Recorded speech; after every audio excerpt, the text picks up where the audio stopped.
real live audience. That's right. Real live Real live peoples. And we're live streaming to the whole world right now, too. So we've got a lot of people watching. Let me start it off like this. You want me to hold that microphone for you? Let's see.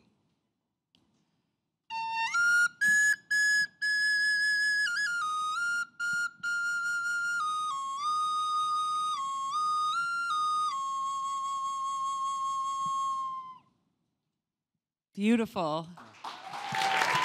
Now let's begin. Now that's the way to start a Monday morning.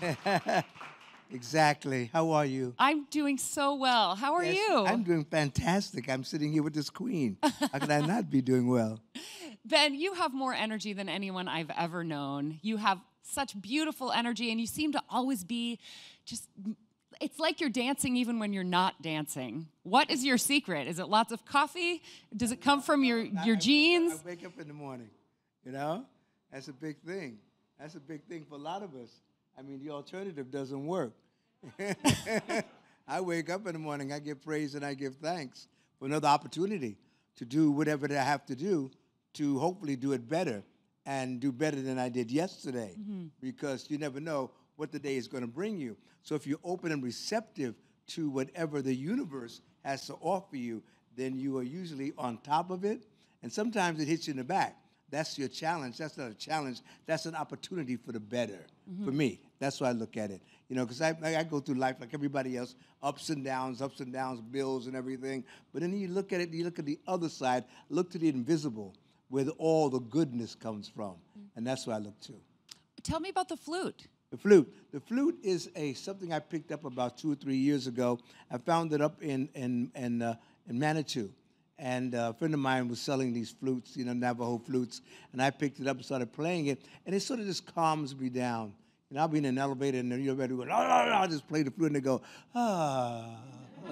And then the piece you just played for us, was that an original? Was that something you made up on the spot? Yeah, yes, it is. I usually make them up on the spot. I do it on sets. You know, I just finished doing the Rocky Horror Picture Show. I played it on the setup for the crew. I come in, they go, "Where's the flute? Where's the flute?" You know. They depended on it. Yes. Well, okay, so let's start with Rocky Horror. Okay. You were playing Dr. Scott. Dr. Scott. I played Dr. Scott. And it was so, you know, I had never seen Rocky Horror Picture Show. How was that possible? No, I know. I kept threatening to see it, and never got a chance to see it. I even bought the outfits and, you know, the rain, the whole thing. Never got a chance because I was working. And then Kenny Ortega called and said, "I want you to be Dr. Scott." I said, "Great. What's a Dr. Scott?"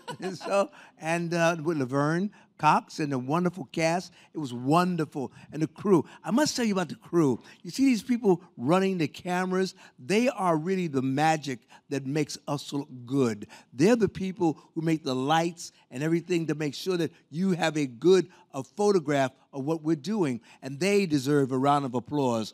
They really do. They really do. Thank you, guys. Thank you, ladies. Because I'd watch them they come to the set like 3 or 4 hours before we even get there. And my call would be like at 5:30, but they're there at 2:30, setting up lights. I mean, just for one moment on film, they're setting up these lights and then shadings and everything for you to go on the camera and go, "Hello." They go, "Okay, break it down next." And it's amazing. Yeah, I'm so glad you brought that up, because I think that when the crew is doing their job really well, we forget they exist. We forget they exist because we see the after product, but they are the reason for the product being what it is because they make it look good. How wonderful for you to shed light on the people who shed light on you. They deserve it. They deserve it. Yeah, wonderful. This is such a great example of a quality that I think you embody so fully, which is gratitude. Thank you. And I know that gratitude is the subject of the new show that you're going to be doing. My gratitude show, because if it wasn't for you, the people saying, "I'll come to your show," I would be unemployed. So thank you. Thank you. So I do my show, and I take them back through the years that we've had together and the experiences, and I tell them, you know, stories of the people you've allowed me to meet along the way. Because if it wasn't for you, we would have no business. And this show that we're talking about, just so we know, everyone knows how to get tickets, is at Feinstein's 54 Below. Yes. Over a Thanksgiving holiday. So come and have a wonderful Thanksgiving time. It's a time truly now more than ever we need to find thankfulness. That's right. Hello? Absolutely. Hello? And, Hello? and I know that you have always been a real supporter of the arts as a way to get through difficult times. You know something? In my Bible, it says, in the beginning, God created. It did not say, in the beginning, God manufactured. So therefore, we are all creative aspects of that which created us. We've been lied to and told that we're separate from that which created us. No, that which created us is within us always and every day, all the time. And in every breath you breathe, that inner creative force is within you. So therefore, the arts, we are walking, talking, art pieces. Look at how beautiful you are. Look at how beautiful you are. So the next time you go to a museum and you look at a Picasso, say, would you mind taking down that Picasso and putting a mirror up there so I can see the real artist? Tell me about your hat, because I know that that's part of... My spiritual enforcer. Yes. The spiritual enforcers are needed right now upon the planet more than ever. We need spiritual enforcers. This hat was created to put the arts back in schools for our young people. So the spiritual enforcers are people who enforce love upon the planet through the arts. And you can get this hat at benvereen.info on the spiritual enforcer and become a spiritual enforcer. And let's show the planet that the spirit is what it's all about. And that the money from the hats goes into arts education programs, right? To education for our kids to have arts in the schools. I love and for that. whatever else we need it for, and we're going to need it for a lot. How far we've come. When you were in high school, you went to a high school specifically for the performing arts. I got to go to the high school for the performing arts here in Manhattan. And it was sad during those days because there weren't a lot of magnet schools. So a lot of kids didn't get the arts in those days. And then the arts began to come out. They began to bring the arts into the school system. And now, what do? They're beginning to cut them away. Instead of the arts, they're building arsenals. We need to put more art into life. I think it's wonderful that all you've done to help bring arts to more kids, and that's a personal passion of mine as well. So it is. I have a program called Wellness Through the Arts. Tell us about it. Well, Wellness Through the Arts is a program that I started where when I found that there were no arts in the schools, I said, let's do essay programs where we have kids write an essay on bullying, obesity, low self-esteem, and diabetes. If you're living with that, write an essay on it and tell us how you get through it. You get $500 if you win. If you win, your essay will be brought in with 5 other contestants. We'll take those 5 essays and make them into a mini play or a 5-minute presentation. For example, we had a young lady who was from Korea. She came to this country, and she went to the 2nd grade and got bullied. And it hurt her so bad, she stopped talking because she felt that her language was wrong. She even stopped talking to her family. And so she picked up the cello. When I found that she was 17, she was playing the cello. And I went to her handler and I said, would she write an essay? And she agreed, yes. I came back a year later, she was speaking and playing the cello. Oh, wow, you know? that's a wonderful So story. we can help each other through the arts by letting you know that you are okay. You are an art piece. Yes, there's some people use the arts for destruction. I'm saying use the art for the good. When you think the good will come unto you. If you think the bad, look what's going to happen. The bad will come unto you. So think of yourself as the good, and the good will be manifested unto you. It is the promise of the universe. Well, as I said before, you have such positive energy, and it's very difficult not to be happy around you. So I'm going to go to 54 Below during the Thanksgiving week to see you, to soak in some of that good energy. I think we all need it right now. Yes. We do. Mm-hmm. We do. I was going to say that this is the only political thing I'm going to say. We are the United States of America. We must remember who we are and let nothing divide us. Hear, hear. Speaking of positive energy that you have brought to the world, I barely slept last night because I was up all night watching videos going back 40 or 50 years of you doing the most incredible things. Have you ever fallen down a Ben Vereen YouTube hole? No, no. There is some incredible archival footage of you going way back. There's videos of you singing and dancing with Sammy Davis Jr. There's video of you and Liza on the Martha Stewart show cooking live crawfish. There's videos of you on a kids show that I didn't know existed called Zoobilee. Zoobilee Zoo. That's Zoobilee. right. Yes, I run into Zoobos all the time. And people say I play a leopard. I play a snow leopard. And they say, why does a snow leopard have a Jamaican accent? Right. Why does he? I said, well, because of the fact that his parents brought him to the snow country, and he was still a Jamaican. Well, there was hours and hours of that stuff out there, and I had to watch it all on double speed, so because there was so much that I wanted to get through. Highly recommend, especially, I think my favorite is the Rhythm of Life video with Sammy Davis from Sweet Charity. Yes. And actually, I noticed that your hair and makeup in that video is very similar to the hair and makeup from Rocky Horror. Yeah. Well, actually, I kind of wanted to do something. I wanted to do an Einstein thing. Yeah, well, the hair was very Einstein Very in Rocky Einstein. Horror, yeah. In Sweet Charity, he's more of the afro. Mm-hmm. You know, as a matter of fact, Sammy wanted that afro. I said, you can't have it. You wanted it. You took Mine. it for yourself. But in Rocky, we wanted an Einstein sort of effect. I thought it was kind of interesting and cute. Did you see it? Rocky Horror? Yeah, Rocky. How'd you like it? Did you like it? Yeah, thank you. Because we weren't doing, I want to make it clear, we were not trying to make a remake because you cannot touch the original. It read as an homage. Yeah, homage, right. Yeah. You cannot touch the original. So thank you. Thank you, Tim Curry and Susan Sarandon, all you wonderful actors who did it before and showed us the path to go along, and may it continue. My favorite part was when they served up the meal and they said, meatloaf again? Which I thought was a perfect little reference to the original that made us all laugh. Yes. You have some other TV projects coming up as well. I got one coming out in January with Bryan Cranston called Sneaky Pete on Amazon. And I have one for the Fox channel called Making History. It's a half-hour sitcom where I play a professor. And can you give us a couple of sentences about each so we... They're good. So one sentence covers them both. They're good. We'll watch both of them. I think you'll enjoy them. I really do. Let's talk about movement and dance. One of my favorite quotes that I've ever heard from you is you said, I didn't even know what it was called. I just knew when I was very young that I liked the way my body felt when music came on and I would move. Yeah.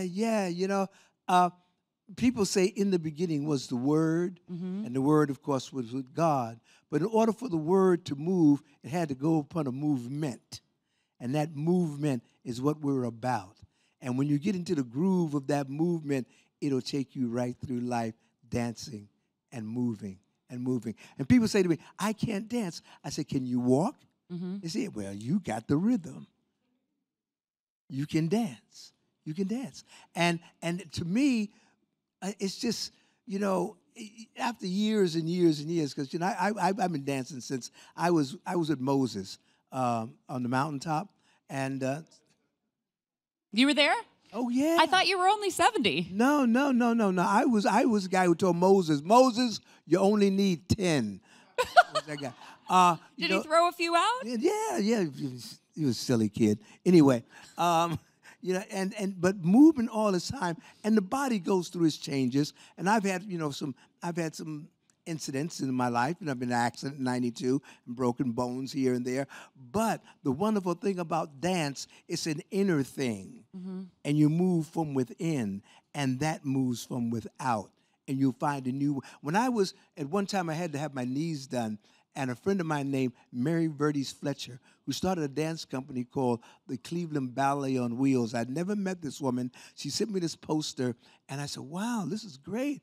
And she said, I want to teach you how to dance in a wheelchair. Wow. And she taught me how to dance in a wheelchair, and I never missed the concert. I had my knees done, and I never missed the concert. Do you still? I still dance. Matter of fact, in Rocky Horror, I'm dancing That's in a right. wheelchair. Yeah. So that was, you brought that skill from, Yes. from all those years ago. That's so beautiful. Talk to us a little bit about Bob Fosse. I understand the two of you have quite a history. I love Bob Fosse. I love him. Matter of fact, the first show I ever saw was Sweet Charity on Broadway. That's the first Broadway show you ever saw. How old were you? I was, and I went to the audition. It was like all that jazz, and I went in, and he liked my performance, what I did, and he hired me. And he said, "Have you ever seen the show?" I said, "I've never seen a Broadway show." You got hired for a Broadway gig before you'd ever seen a Broadway show? I'd never seen a Broadway show. Ooh. And he gave me tickets to my first Broadway show with Ben Vereen. Yeah. Wow. And I know you're still going to Broadway shows. You and I were sitting in the same row at That's Kristen right. Chenoweth's That's right. show With last Kristen, night. oh, wasn't she wonderful? Oh, my gosh. I love this woman. Talk about people who can sing, dance, act. Talent. And you and great. Kristen actually have something in common besides your show business history, which is that you were both adopted. Yes. And you have spoken very emotionally about finding out as an adult. Yes. Yeah, you know, it was the strangest thing because I all the time I grew up thinking I was, you know, Ben Vereen. Mm-hmm. And then when I had to go to London with Sammy Davis Jr., I had to get a passport, and I write down to Florida, and I said, I'm looking for my birth certificate. I need to get a passport. And I know Benjamin Augustus Vereen, born to a Pauline Vereen, and wrote back, said, "We ain't got no Benjamin Vereen born to a Pauline Vereen." I said, "No, Mom, tell these people, please." And I hear this silence on the other end of the phone. And I said, "Hello, Mom?" She said, "I was hoping you'd never know." I said, "What?" And then she would click up. And my life, it's like your life just, it's like, who am I? But the one thing about it, when I got to London and I thought about it, and I got back home and I saw this woman who had raised me, and I looked into her eyes and I said, "You're the only eyes I've ever seen. You're my mother." And years later, I find my family in Laurinburg, North Carolina. And I have a sister who lived in Connecticut. I lived in Brooklyn my whole life. My sister lived 1 hour away from me. Your biological sister? My biological sister. And my mother, whom we're finding out now if I was abducted or if I was, adopted. Oh, wow. Because of the fact that my mother came back. She left me with friends. She came back to Miami, and I was gone. She spent 2 years in Miami looking for me, and she went back and got my sister and my brother, moved to Connecticut. She lived 1 hour away from me my whole life, and we never knew it. And here's a kicker. Here's a kicker. She loved the theater, and she would go to the theater. And my sister said, whenever I was on television, nobody was allowed to talk in the room. Do you think she knew it was you? Do you think she knew that you were her child? I don't know because I was raised Vereen, right. and we're Middletons, and so I think that a mother knows. A mother knows. Oh my gosh, you've kind of just blown. You got to read my the book. mind. The book's fascinating. Tell us about the book. The book. Well, I'm writing a book about finding my family and what that journey was like, and the places I've gone and the things I've seen, and how I came about this whole adventure, finding this whole thing out about my mother, Have about you my determined, family. were you in fact the victim of a kidnapping? We don't know. We're not going to say that yet. We don't know. We're still investigating that. We're still investigating that. What a story. Mm-hmm. And look where you are today. Yes, yeah. Look at this guy. Yeah, I know. But it's an interesting thing. When I found my sister, who's Gloria, and I said, I apologize because I wasn't there for you as a brother. She said, "That's okay." She said, "If you'd came with us, you probably wouldn't be Ben Vereen." Yeah. Wow. And are you close to her now? Oh, yes. In touch? Oh, yeah, all the time. She's older than me, so she can tell me what to do. Will she be there at 54? Yes, she'll Fine be Signs there. 54 Below? She'll be there. Matter of fact, just recently, I just celebrated my 70th birthday. That's right. Yeah, In at the October, it Friars was on Club. Columbus Yes. Day. I know that about you. It was wild. And my family was there. Matter of fact, my godson, Usher, flew from Okinawa to be The there. Usher? The Usher to be there. Shane Vereen of the Giants, he came. Oh, wow. Oh, it was wild. Cheetah was there and BB was there. A lot of people. I had no idea. They really got me. Oh, wow. That's wonderful. And I know everything. That's awesome. We are going to take a few questions from the audience. Really? Yes. We have some You guys people got who are some very questions? fond of you here. Hi, good morning. Thank you for coming here today. Oh, And thank also you for being. And thank you for supporting the arts, because a couple of years ago you came to an off-Broadway show that I produced and direct. And I want to know, how do you feel about producing versus acting? Is you like one better than the other? It comes under the title of employment. As long as we can keep the arts out there, you know, we're doing our job. We're doing the job of the creator. That's our job, is to keep the arts out there for people to see it. Produce it, act in it, get it to our kids, let them show us how to do it. Because they got things that we can't even imagine in our minds. My God, look at us sitting here today because somebody in their mind thought, in the thought of a mind, this whole building came about.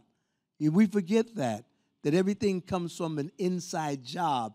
It's the thought, I think, therefore I am. I have a feeling, though, that even when you're behind the scenes, you're still making music, you're still dancing, you're performing whether you're on camera or not. Feeling it inside. Even when I go to a show like last night at Kristen's, I was sitting there feeling all those songs and, moving with her. It's just when you're in that performing art field of life, it's a part of your life. Mm-hmm.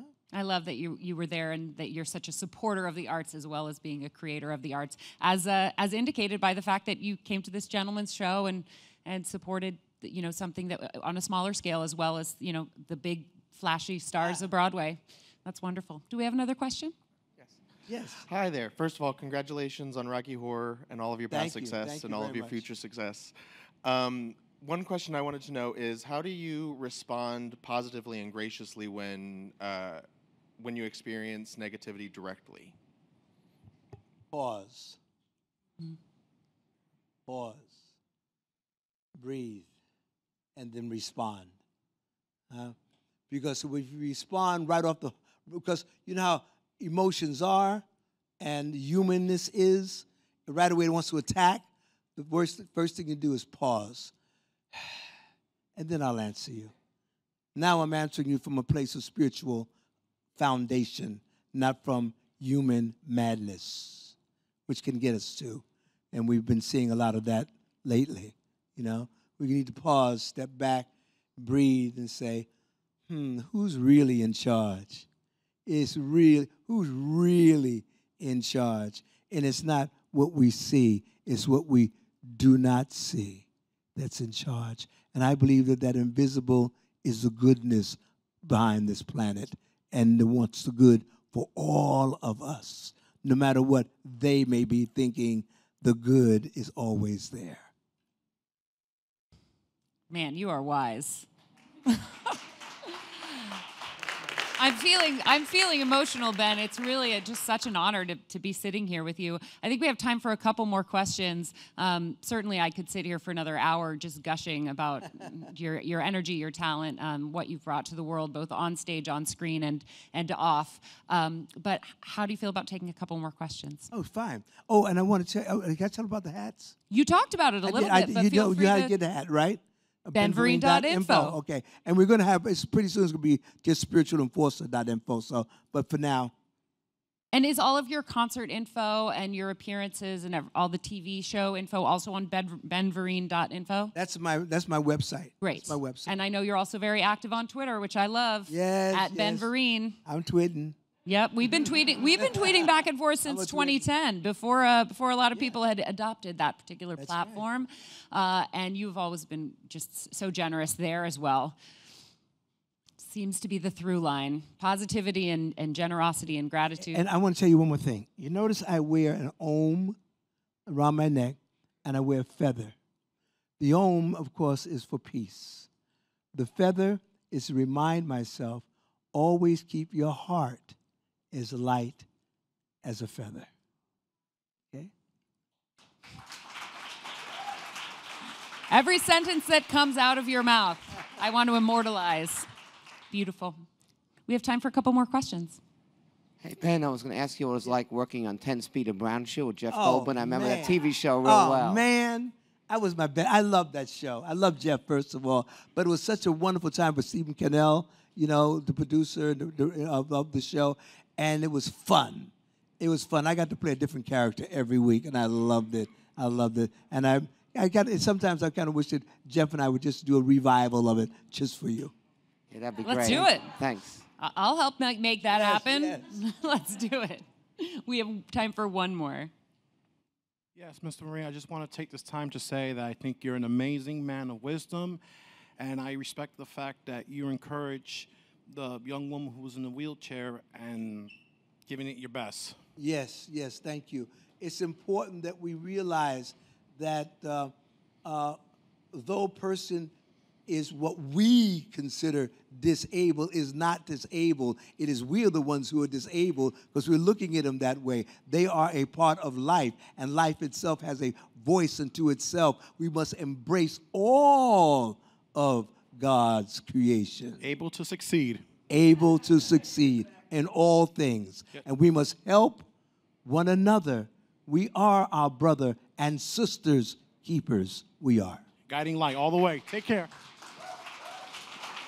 I think that is an incredible bottom line. I'd like to leave it on that positive note. Ben Vereen, thank you so much for joining us, and we will all be checking out your latest projects, finding the hats on benvereen.info, Yes, and attending your show Thanksgiving week at Feinstein's. Feinstein's below. Be there.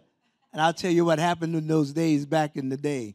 I can't wait. Thank you so much, Ben Vereen.